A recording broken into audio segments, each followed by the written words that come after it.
Hey, everybody. Good morning or good afternoon, depending on where you are. It's noon in Leonardtown, Maryland, where I'm usually with you. But today I am joining you from beautiful Ballard, Seattle. So visiting my daughter and our son, and it's just really lovely here. Um, well, as lovely as the weather gets in Seattle, you know. It's kind of rainy and overcast, but it is such a beautiful city, and I'm happy to be here. So that's why the lighting is a little funky, but yeah. So I wanted to go over today the agave sleeves, two parts of that. I guess I should back up. I'm Ellen Lewis from Crazy for You, and this is session 2 of the Agave Knit-Along. Agave is a beautiful jacket designed by Georgia Farrell in Rowan Tweed Haze, and it's just lovely. And last time, and you can still see that video here on YouTube, last time we did a cast on and we talked about gauge and we talked about carrying colors up the side. So if you haven't had a chance to look at that, go ahead and look. It's not too late to join in. You can get the pattern on Ravelry. You can get kits through my website. There should be a link in the description. So hey, Ida. Hey, Jal. Hey, Sandy. Nice to see you guys. Thanks for joining me. So tell me where you guys got to. Hey, Polly, nice to see you. Tell me where everybody got to. Tell me in the chat how far along you are. The goal was to get to where we cast on for the sleeves today so that we could do that. Last time we talked a little bit about the cable cast on for putting on the sleeves, and that was the recommended cast on that Georgia mentioned. So that's what I did. And I will show you how that looks. Hi, Monica. Nice to see you guys. Hey, Eveline. Good to have you here. Okay, so I had 8 hours of knitting in the airplane yesterday. I thought I would have more done than I do, but it turns out that for whatever reason, I read the pattern wrong. I had to rip out 3 inches of my knitting because I worked too long before it was time to cast on for the sleeves. So you know how that is. I hate it when that happens. It's not the first time either. I think it got me screwed up somehow with the centimeters and the inches, whatever. But Tuesday night I was ripping, and it was a very sad moment. Okay, so let's see where everybody is. Hey, Kimberly. Hey, Denise. All right, so Kimberly says she's almost there. Polly says she got 6 rows done. All right. Oh, keeping with the baby. Yep. All right. So Sandy cast on for her sleeves. Jal finished the back. Of course you did, darling. All right. And Monica ready for casting on sleeves. Great, great. Wendy, couldn't get it done just watching. That's totally fine. And, you know, that's part of the reason that I did this as a YouTube rather than as a Zoom. Because I do want these sessions to be here for you wherever you are. You know, it's not just one of these things that, oh, well, oh, sorry, you didn't make it, I guess you lose. No, these sessions are here, and, you know, you'll have them to refer to as long as you want and share them out. Yes, let's see. Free knitting, yes. Fighting cat. Oh my goodness. Okay, so if you are ready to cast on for the sleeves, I did talk about that a little bit last time, but I think that I wanted to go over it again. I think that my lighting was possibly a little worse on the camera that I had last time.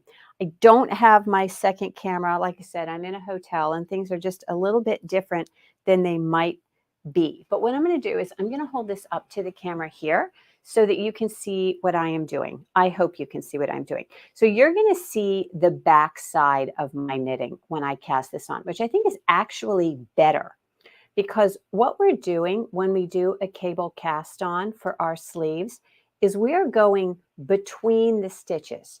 So rather than going into the stitch, do you see this is my first stitch and this is my second stitch?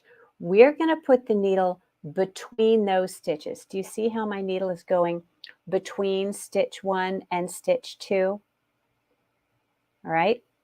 And then I'm just going to wrap the yarn around and bring it through as if it were a stitch. Okay. And then I am going to put it on my needle. Okay, so there's that stitch that I just made living on my needle. And before I tighten it up, I'm going to put my needle back in to that space between the stitch I just placed on my needle and the other one. Okay, so we're just going to continue this way, bringing our needle between the stitches, making a stitch and placing it on our needle, putting our needle through between those stitches. Can you see that? I wasn't sure whether the dark needles, these are beautiful Rowan needles, I wasn't sure whether these would be better or the silver, which can sometimes give a reflection in the camera. But this is what we are doing when we make a cable cast on. It is a nice and firm, structured cast on that I think you will really like for this. One thing that I mentioned last time that might be a good idea is to go ahead and put a stitch marker on your needle before you begin that cast on. That way you don't have to count all of them. It can be a little confusing to know exactly where you are when you're casting on those stitches because you're using the stitch that's already on your needle. You know, you're working between that. So I can just tell you when you have a lot of stitches to cast on, it can be a little confusing unless you have that stitch marker there. So that's pretty helpful. All right, let's see. Ida. That, Sandy, oh my gosh, yes, I know. They are some kind of speed demons with their knitting, aren't they, Ida? But you know what? That's the thing I love about knitting. It is not a competitive sport. I'm fine if Jal is ahead of me because then she can tell me all the tricks that she learned when she was doing it. So are you guys liking this so far? Are you enjoying the stitch pattern, enjoying the yarn? I know that this yarn can be a little bit fiddly if you are having to rip it out. I did see something very cool on Instagram the other day. I can't remember who shared this with me. Maybe it was Mandy. That when you're ripping out mohair or other fuzzy things, if you put it in the freezer for a little bit, then it's easier to rip out. Not that anybody would have to rip out, but just saying, that's a good trick to know. Maybe I'll try that with this. Has anybody had that experience or seen that on Instagram or TikTok or any of the other reel platforms that you watch or heard that? Anyway, I think that's good. So good. So does everybody get that cable cast on? I think that should be really helpful for you. All right. So the other thing I wanted to point out is that when you're working this cast on the different sides, so you're going to cast on at the beginning of one row, you're going to work across, and then you're going to cast on at the beginning of the next row. And you're not going to worry too much about the fact that you might cast on with different colors depending on where you are in your stripe sequence when you get to those 25 centimeters. All right. So for me, in my stitch sequence on the first side, I was working with color A. And by the time, I got to the next stitch sequence, I was working with color B. That's not going to matter at all because these sleeves, they're going to be seamed underneath. You're not going to see that. It's not going to matter. So please don't stress too much about that at all. If you have to cast on with two different colors because that's where you are in the stitch sequence or the stripe sequence, it's more important that you keep your stripe sequence correct over the body and arms or sleeves. Okay. So I know that's a question that is going to come up. So please don't worry about that at all. All right. Good, good. Okay, let's see. 12 centimeters into the sleeves. Look at you. Okay. Okay, so the other thing that I wanted to talk about, and this is about shoulder shaping. And I do a class that's in the membership site called Flawless Finishing. And one of the things that I always talk about is that good finishing starts in the knitting, right? So there are certain things that you can do when you're knitting a garment that makes it easier for you to seam it. And one of the things that I think might make this easier for you to seam is when you're doing your shoulder bind off. All right. You know that when you have several bind offs across a piece of fabric, like if you're shaping a shoulder, you have these little stair steps where you bind off, you work across, you work all the way back, and then you bind off. So you have an extra row there that's a little jump that you're making when you go to bind off, when you go to seam. And it can be a little fiddly, plus the fact that this yarn is fuzzy. I know Karen, who has knit 2 or 1.5 of these, she graciously shared her project so that I could put it in the thumbnail for these videos. Anyway, she was saying that it was a little bit of a bear to seam. I think it's interesting also that Georgia mentioned last time how it's a 1-star project as far as difficulty, because in Great Britain, everybody knows how to seam stuff. Nobody worries too much about that. But in the United States, I think we don't spend as much time focusing on how to do the seaming and how to really be comfortable and confident with that. So I want to spend a little time on that next session when we are joining the shoulders, because I think that, you know, I always say that good finishing is the difference between, wow, that's a beautiful sweater, and, I see you've taken up knitting, which is not what anybody wants to hear when they have a beautiful sweater that they've just worked on.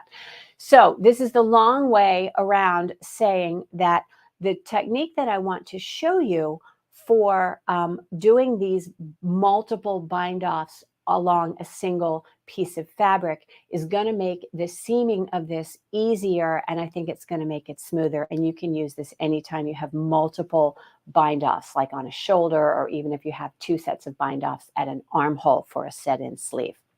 All right, before I get started, let's see what else we've got.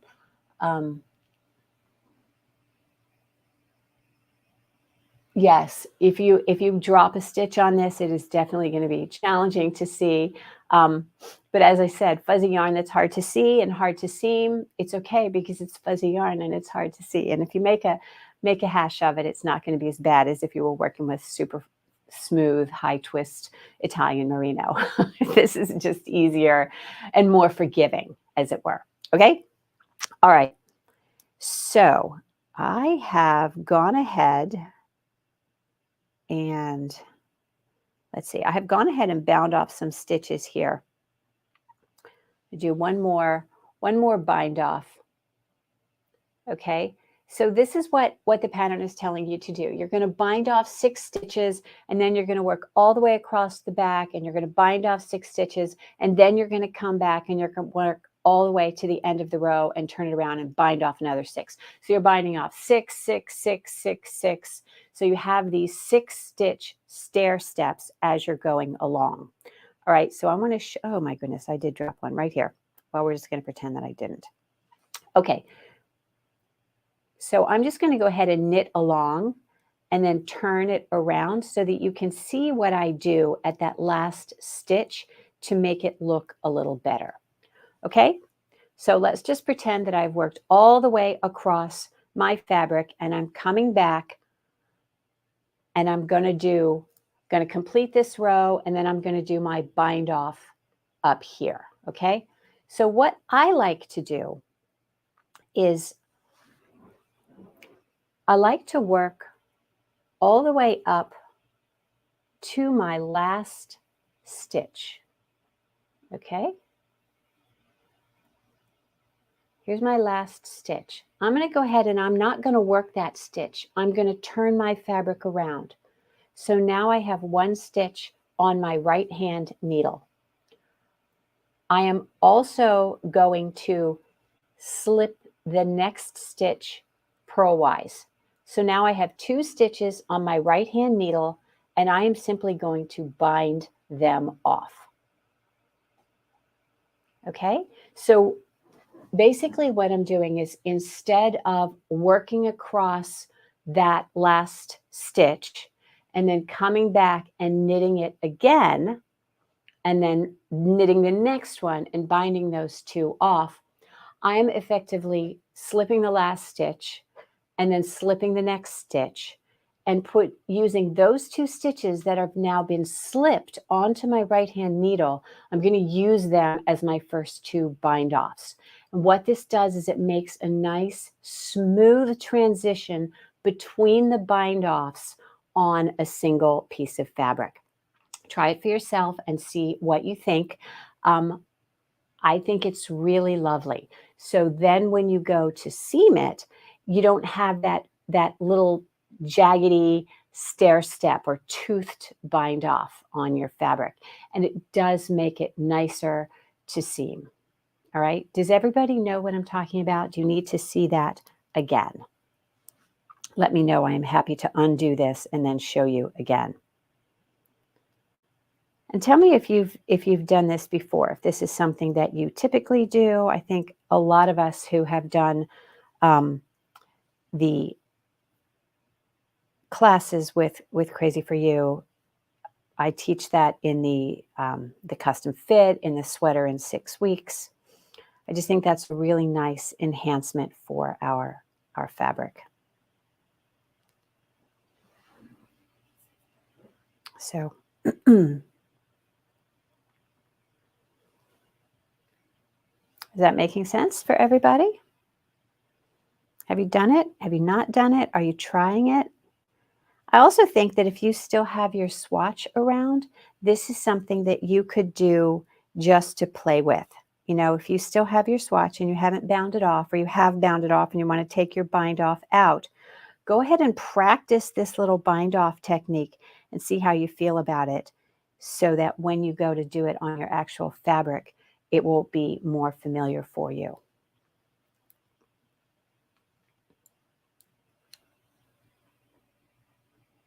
Denise, I always forget when I get there.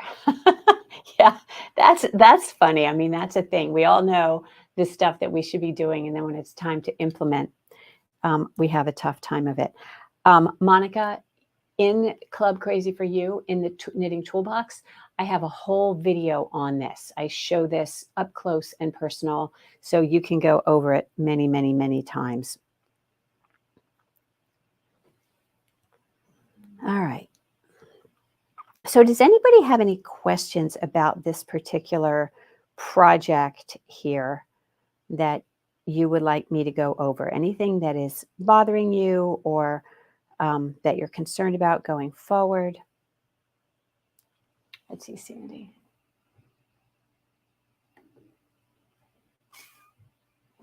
Yeah. So just to recap, what you want to do is on this second set of bind offs on a side, and every set of bind offs after that. So not on the first bind off, but on the second and following bind offs, you will work to the last stitch, and then you will turn your work so that you now have one stitch that's unworked on your right hand needle. Then you will slip the next stitch onto your right hand needle. Now you have 2 stitches unworked on your right hand needle, right? And it looks just as if you had worked them for a bind off, because you know when we bind off, we work 2 stitches.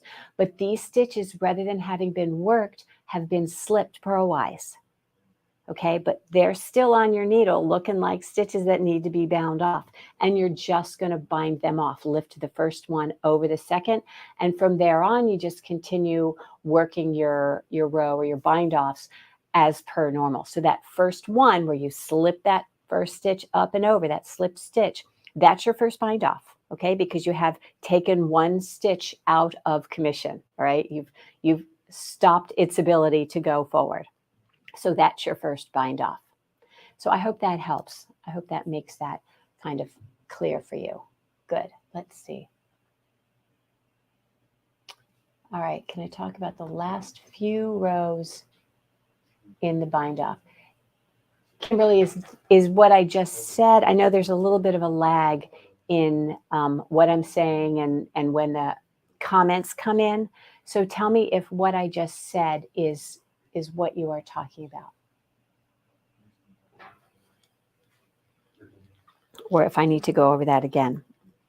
I have a little bit of a mess right here because I have so many different levels of accomplishment. I've got my sleeve. So this is actually where I am on my sleeve. I have another probably 8 inches. So as I look at it, your sleeve is supposed to be almost as tall as your body. So I think I have about half again as much to go on my sleeves. But it is nice and easy knitting. On the trip over, I watched a movie, Knives Out. I don't know if any of you have seen that, but it's really fun. Hey, Colton. Hi. Watched that movie, and I did my my knitting with it. So I love garter stitch. It's just so easy to do. All right, let's see. After the next row and after the 6 rows of bind off. Okay, so you are going to do on your first bind off, okay, when it says begin shoulder shaping, you are going to bind off those stitches. Most of you are doing the size that has bind off 6 stitches. So you're going to bind off those 6 stitches and you're going to work to the end of the row. All right, that's going to be across both sleeves.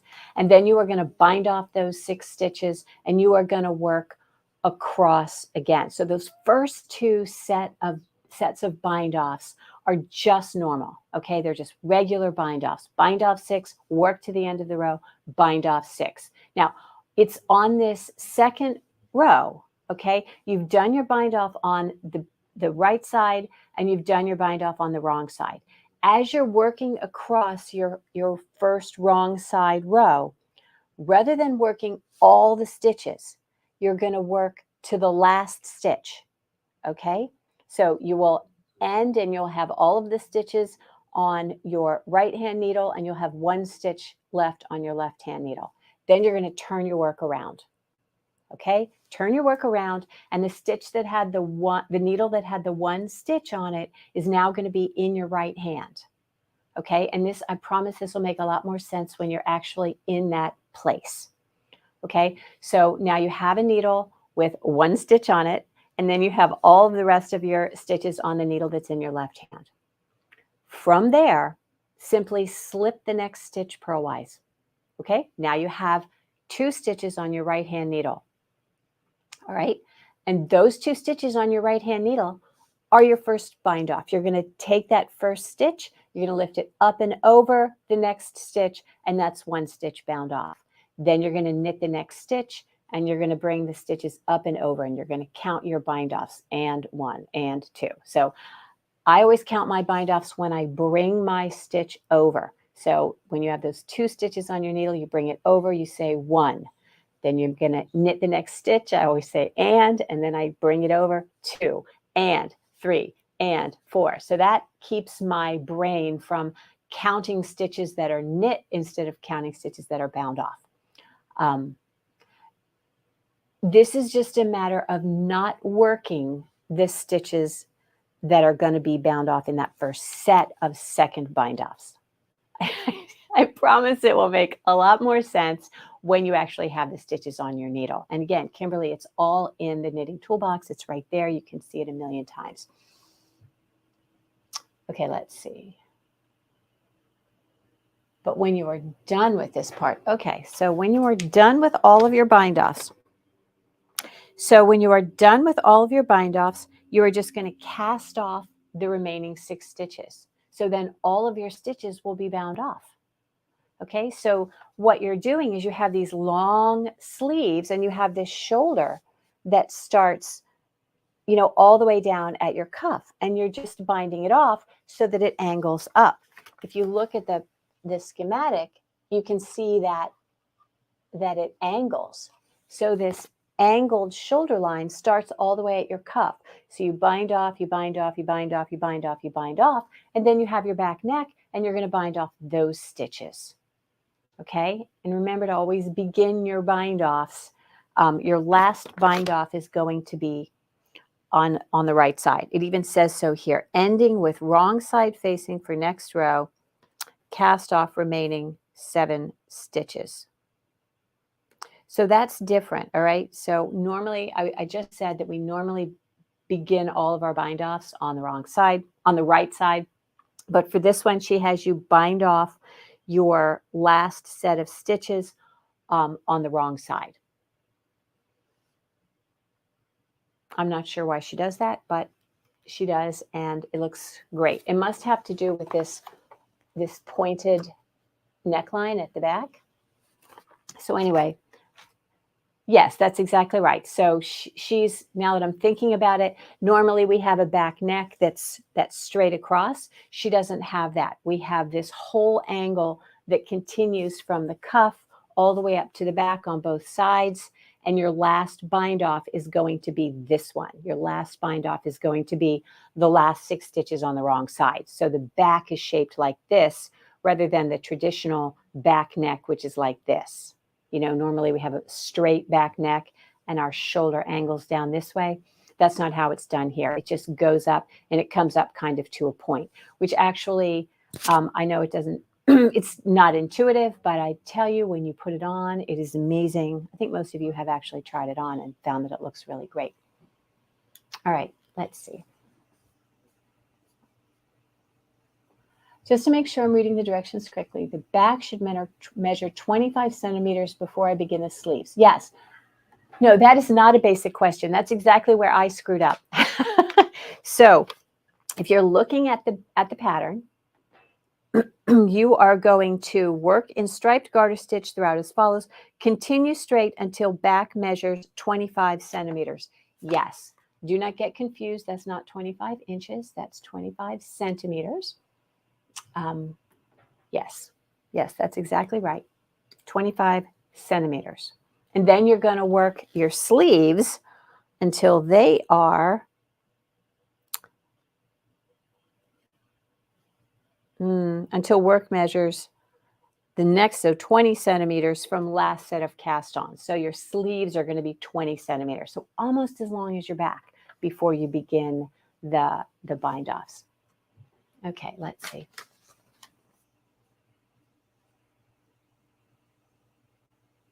Yes, you definitely get a lot of practice. Okay. Oh my goodness. Okay, any other questions or thoughts about this that we need to go over before next time? I thought that if we could get through these shoulder bind offs and complete the back for next time, that what we could do would be then to go ahead and begin the fronts. If you want, you can do your fronts 2 at a time, you know, with just 2 sets of yarn. I probably am not going to do that. First of all, I'm already working with 2 balls of yarn and I have a lot going on with the 2 colors.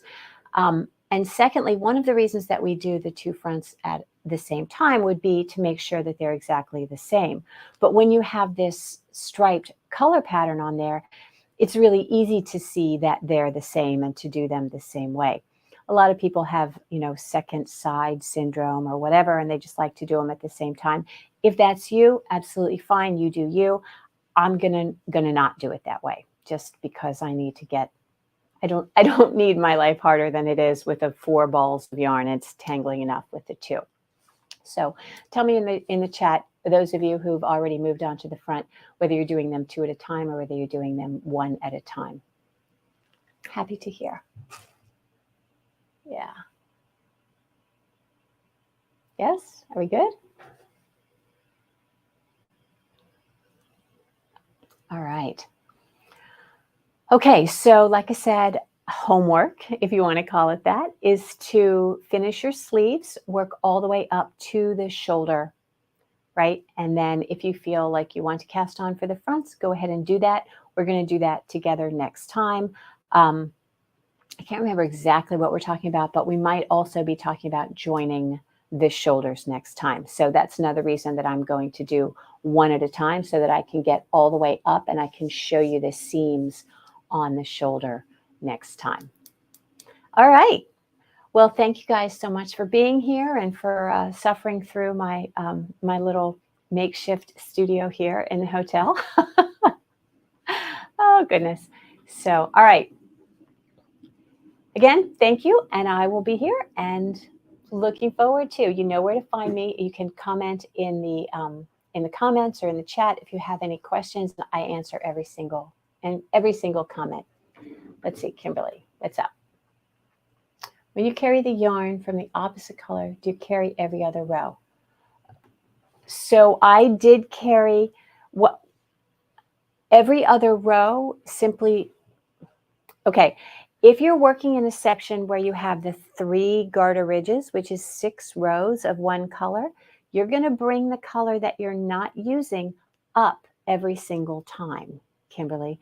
So I think I showed this last time, but yes, you're going to bring, so if you're working green, if you've just done 3 rows of gray and you're now working three, if you've done 6 rows of gray, 3 ridges of gray, and now you're going to start in on your green, you're going to bring that gray up every single time you're at that side where both strands are. Just bring it up and hook it over so that it will be ready and waiting for you there when you go to do your gray portion, okay, or whatever color B. Then you don't have a long strand hanging at the side. It's integrated because it's been brought up along the side. That I showed that in the video last time, so have a look at that. And again, I'm pretty sure that there is a video showing that in the knitting toolbox on how to carry colors up the side of your work. So good. All right. Let's see. Thank you. Thank you all. Yes, I'm going to enjoy my week with my family. It's been so nice. We got to see Elizabeth Place and meet her cat last night, which was really great. We were there till late, and it was 2 in the morning for Bill, and he was exhausted. So we had a luxurious sleeping till the equivalent of 10 o'clock. We got up at 7 this morning, which felt very nice. All right, guys, we will see you next time. And until then, keep knitting, create something beautiful. See you soon.